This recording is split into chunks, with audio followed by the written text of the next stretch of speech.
Dear students, कैसे हैं आप सब? आई होप आप सब बहुत अच्छे होंगे, आपकी फैमिली में भी सब लोग बहुत अच्छे होंगे।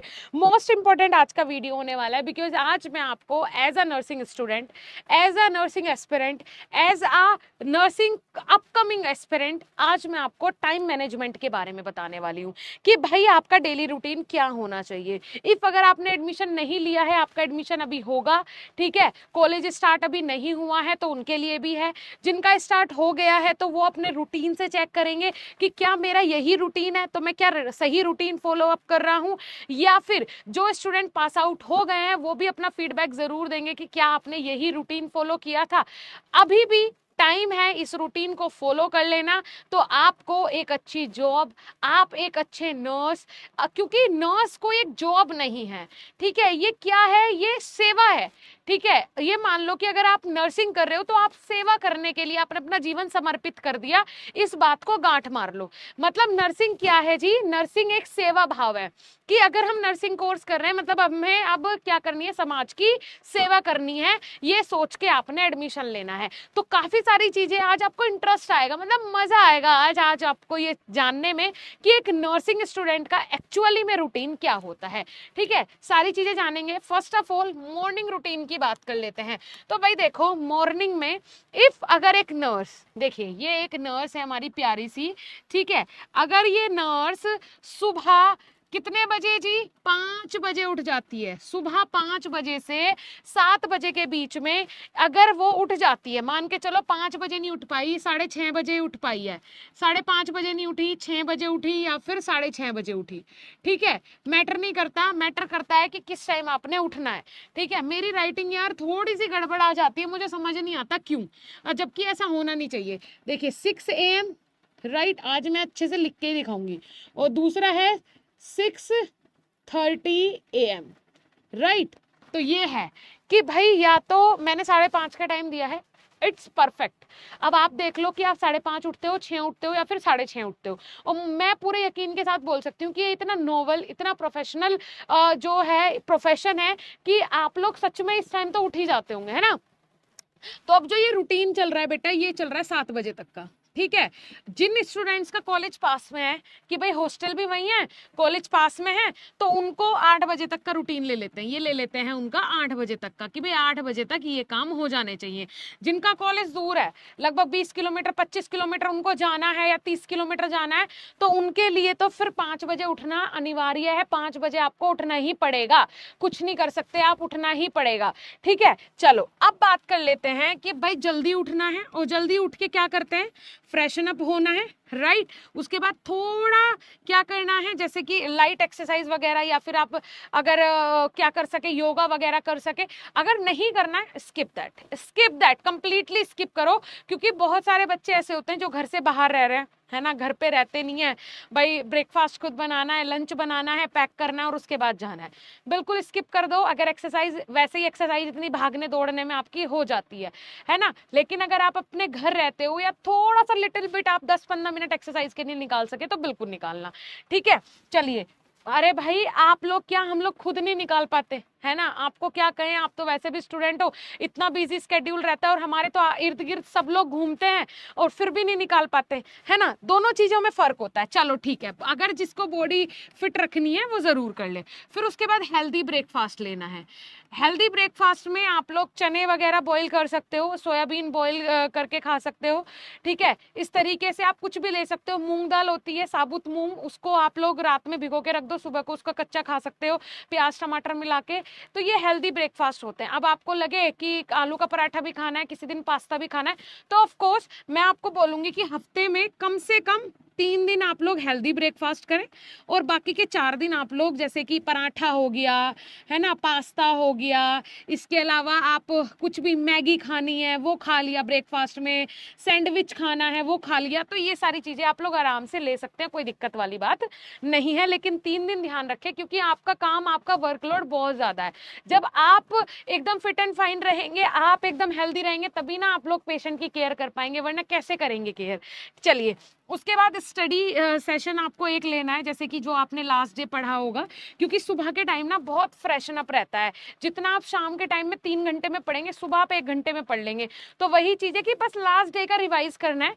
तो इसको आप अपने कितने मिनट दे सकते हो, 15 से 20 मिनट। ठीक है, 15 से 20 मिनट अपना कॉपी उठाई कल वाली और देख लिया कि कल हमने क्या क्या पढ़ा था और आज हमें कौन सा टॉपिक पढ़ना है। तो इससे आप अनजान सा महसूस नहीं करोगे कि कल क्या पढ़ा था, आज क्या पढ़ा है, कुछ पता ही नहीं है। इसके अलावा आप बीएसपी साइंस के ऐप पे जाके कोर्सेज को ज्वाइन भी कर सकते हो। तो भाई वहां पे तो हम आपको लाइव क्लासेस के थ्रू पढ़ाते हैं, जब मन करा तब लेक्चर खोल लिया, जब मन करा जो मन करा, जोन सा टॉपिक मन करा वो खोल के देख लिया। ठीक है जी, चलो कोई दिक्कत नहीं है। उसके बाद कॉलेज टाइम मैंने यहाँ पे 7:30 क्यों लिया है। अब आप बोलोगे मैम ऐसा कौन सा कॉलेज है जो 7:30 बजे खुलता है।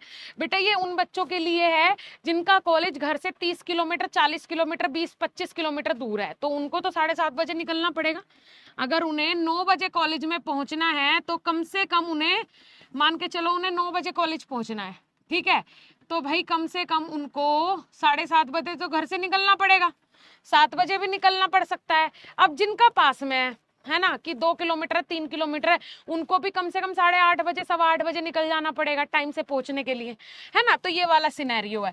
तो अब इसको आप लोग अपने हिसाब से कर सकते हो कि भाई आप लोग घर से 8 बजे निकल रहे हो, 8:30 बजे निकल रहे हो, जिस हिसाब से आप 9 बजे पहुंच जाओ। अब कॉलेज में जाके कॉलेज पहुंचने पर आप लोग थ्योरी लेक्चर्स अटेंड करोगे, फिर उसके बाद क्लास के नोट्स बनाए, डाउट्स क्लियर करें। जब नोट्स बनाओ तो तुरंत के तुरंत डाउट्स क्लियर करो, उनको कल के लिए मत छोड़ो। ठीक है, प्रैक्टिकल सेशन में एक्टिवली पार्टिसिपेट करना है। भाई प्रैक्टिकल सेशन जो भी आपको करवाए जाएंगे, जैसे कि बेड मेकिंग, कैसे बेड बनाया जाता है पेशेंट का, वाइटल चेक कैसे होते हैं, है ना, एनाटॉमी लैब में आपको एनाटॉमी के बारे में बताया जाएगा, स्ट्रक्चर्स दिखाए जाएंगे, राइट। तो उनको पहले जब ही क्लियर करो। ऐसा नहीं है कि आज मैम कुछ समझा रही है, सर कुछ समझा रहे हैं, इग्नोर कर दिया, कल के ऊपर छोड़ दिया, नहीं। आज का काम आज खत्म। उसके बाद लास्ट में आप लोग ग्रुप डिस्कशन कर सकते हो या फिर असाइनमेंट पे काम कर सकते हो, क्योंकि हर सेमेस्टर में आपको यहाँ पे असाइनमेंट बनाने होते हैं, फाइल बनानी होती है। ठीक है, तो इंटरेस्टिंग से सुंदर सी फाइल बनानी है। इसके अलावा next one is lunch break हो जाएगा आपका, 1 बजे से 2 बजे के बीच में लंच ब्रेक हो जाएगा। तो आराम से लंच में लंच करना है, रिलैक्स करना है, थोड़ी देर रेस्ट कर सकते हो या फिर थोड़ा बहुत आप लोग क्या कर सकते हो जी, टहल सकते हो इधर उधर। उसके बाद हॉस्पिटल और क्लिनिकल एक्सपोजर, है ना भाई। कुछ हॉस्पिटल ऐसे हैं जहां पे 3rd सेमेस्टर से चल जाती है ट्रेनिंग, और क्लिनिकल एक्सपोजर 3rd सेमेस्टर से ही चालू हो जाता है। एम्स में तो 1st सेमेस्टर से ही चालू हो जाता है, और सब में, ठीक है, ऑल इंस्टीट्यूट्स में 6th सेमेस्टर से 5th सेमेस्टर से जो आपका इंटर्नशिप है वो शुरू हो जाती है। ठीक है जी, क्लिनिकल एक्सपोजर आपका शुरू हो जाता है। वो कॉलेज के ऊपर डिपेंड करता है कि आपको कब से भेज रहे हैं। तो यहाँ पे 2 बजे से 5 बजे तक आप लोग कहाँ जाओगे जी, हॉस्पिटल जाओगे क्लिनिकल एक्सपोजर के लिए, राइट। यहाँ पे पेशेंट केयर करना, हॉस्पिटल जाके पेशेंट की केयर करो, मेडिसिन दो, ड्रेसिंग करो, ऑब्जर्वेशन में पेशेंट को रखो, है ना। उसके बाद नर्स और डॉक्टर्स के साथ हॉस्पिटल का राउंड मारना, देख के आना, चीजें समझना। उसके बाद प्रैक्टिकल स्किल्स को इम्प्रूव करना, ठीक है, रियल पेशेंट के साथ इंटरेक्ट करना, क्योंकि कल आपको उन्हीं के साथ काम करना है। तो आज ये मत सोचो कि आज हम एज अ स्टूडेंट काम कर रहे हैं, बिल्कुल ये सोचो कि मैं अब यहाँ पे अपॉइंट हो चुका हूँ और मैं अपनी ड्यूटी कर रहा हूँ, राइट। उसके बाद एम्पैथी डेवलप करना, ठीक है, पेशेंट के साथ उसको जिस भी चीज की नीड है वो प्रोवाइड करवाना, समर्पित हो जाना एकदम, क्योंकि नर्सिंग प्रोफेशन का मतलब ही है कि आप समर्पित हो रहे हो, राइट। इवनिंग टाइम की बात करें 6 बजे से 8 बजे तक, तो आपको कॉलेज के सिलेबस पर फोकस स्टडी करनी है कि भाई इतना बड़ा सिलेबस है, इसको मैं कैसे कवर करूंगा, आज मैं ये पॉइंट क्लियर कर लेता हूँ, कॉलेज में ये पढ़ाया गया है, तो इसको आके बीएसपी साइंस का ऐप खोल के वहां पे जाके और फटाफट इस टीचर से ये टॉपिक पूरा कर लेता हूँ, नेक्स्ट डे का टॉपिक देख के चला जाता हूँ, तो मैं फटाफट से आंसर दे पाऊंगा क्लास में, है ना। प्रैक्टिकल स्किल्स के लिए रिविजन करना, ठीक है, एमसीक्यूज नोट्स प्रिपेयर करना, ग्रुप स्टडी या डाउट क्लियर सेशन करना, जो कि बीएसपी साइंस पे ऑलरेडी हो रहा है, तो आप लोग इसको कर सकते हो। ठीक है जी, क्लियर हो रहा है? चलो बहुत अच्छी बात है। नेक्स्ट, डिनर और रिलैक्स, मतलब आपको हेल्दी डिनर लेना है, थोड़ा बहुत टाइम अपनी फैमिली को देना है। अगर बाहर रहते हो तो उन्हें कॉल कर लो, वीडियो कॉल कर लो, बात कर लो। अगर साथ में रहते हो तो बैठ के साथ में डिनर कर लो, है ना, थोड़ी बहुत देर बात कर लो। उसके बाद आपको लास्ट में, या फिर आप टीवी, म्यूजिक, मोबाइल वगैरह भी चला सकते हो। एक फ्री टाइम आप अपने लिए ले लो, लेकिन ऐसा नहीं कि फ्री टाइम लिया तो वो बस लेते ही चले गए रात को 12 बजे तक, नहीं, उसके लिए फिक्स करो, हर चीज फिक्स करो। मोबाइल को आप चला रहे हो, ऐसा नहीं है, मोबाइल आपको चला रहा है आज के टाइम पे, तो ऐसा बिल्कुल मत करने दो उसको कि वो हमें चलाए। हमें डिसाइड करना है कि हमें तुझे 30 मिनट चलाना है, 1 घंटा चलाना है, ठीक है। उसके बाद नाइट स्टडी या फिर सेल्फ प्रिपरेशन के लिए आप लोग 9 बजे से 10:30 बजे तक आप लोग डिफिकल्ट टॉपिक्स पर फोकस करो, प्रीवियस एग्जाम पेपर सोल्व करो, पर्सनल नोट्स रिवाइज करो, राइट। ये दोनों भी अगर नहीं हो पा रहे हैं तो पर्सनल नोट्स एक बार रिवाइज करो, और उसके बाद आराम से आप लोग क्या करो भाई, सो जाओ, ठीक है। तो आप 10:30 बजे से सुबह 5:30 बजे, 6 बजे, 6:30 बजे तक आराम से सो सकते हो, जिसमें 6 से 7 घंटे की आपकी बहुत अच्छी नींद हो जाएगी, और अगले दिन भी आप एकदम फ्रेश उठेंगे। लेकिन ये रूटीन पूरा फॉलो करना है। अब मैं आपको कुछ एक्स्ट्रा टिप्स देना चाहूंगी जो कि आपको फॉलो करनी है। अगर ये बात आप मान लेते हो तो 100% आपके करियर को बूस्ट मिलेगा, एक बहुत बड़ा बूस्ट मिलेगा। तो आपको सबसे पहले ध्यान रखना है टाइम मैनेजमेंट का, ये यार सबसे ज्यादा इंपॉर्टेंट है। फॉर एग्जाम्पल आप किसी एग्जाम की तैयारी कर रहे हो, फॉर एग्जाम्पल आप किसी शादी में जा रहे हो, छोड़ो आप एग्जाम की प्रिपरेशन, उसकी बात ही नहीं करते पढ़ाई की, किसी शादी में जाना है, बारात का टाइम है 6 बजे और हम टाइम का ध्यान न रखें, हम वहां पहुंच रहे हैं 9 बजे, तो क्या हमें नाश्ता मिलेगा? नहीं मिलेगा, कोई खाने के लिए भी नहीं पूछेगा, कोई नहीं पूछेगा। जब आप स्वागत के टाइम पे नहीं थे, कहीं भी नहीं थे, आप सारा मजा आपका खराब हो जाएगा। वही चीज है, टाइम मैनेजमेंट बहुत इंपॉर्टेंट है, हर एक चीज को मैनेज करके चलो। रेगुलर एक्सरसाइज और हेल्दी डाइट मेंटेन करें, ये बहुत जरूरी है। मेडिटेशन करें, है ना, स्ट्रेस को मैनेज करने के लिए मेडिटेशन, या फिर हॉबीज भी करें, जैसे किसी की हॉबी है बैडमिंटन खेलना, या फिर कोई भी हॉबी हो सकती है, किसी की फुटबॉल खेलना हो सकती है, किसी की चेस खेलना हो सकती है, तो उन हॉबीज पे भी डेली काम करना है ना, उससे आपको एक मोटिवेशन मिलेगा। क्लिनिकल स्किल्स पे ज्यादा फोकस करना, बिकॉज प्रैक्टिकल नॉलेज सबसे इंपॉर्टेंट है, और आने वाले समय में आपको वही करना है।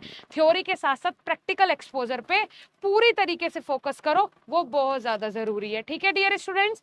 Thank you so much. शायद आज आपने रिलेट किया होगा कि एक्चुअली में आपकी लाइफ में जो चल रहा है वही चीजें मैंने यहाँ पे बताई हैं। बस कुछ चीजें आपकी लाइफ में गड़बड़ा रही होंगी, उन चीजों को सही करो। यही गोल्डन टाइम है आप लोगों के पास एंजॉय करने का भी, करियर बनाने का भी। तो दोनों चीजों को बैलेंस करके चलो, मैनेज करके चलो, तो मजा आ जाएगा। इन सारी चीजों को, इन सारी बातों को फॉलो करना है, तो आप एक अच्छा करियर बना सकोगे। Thank you so much.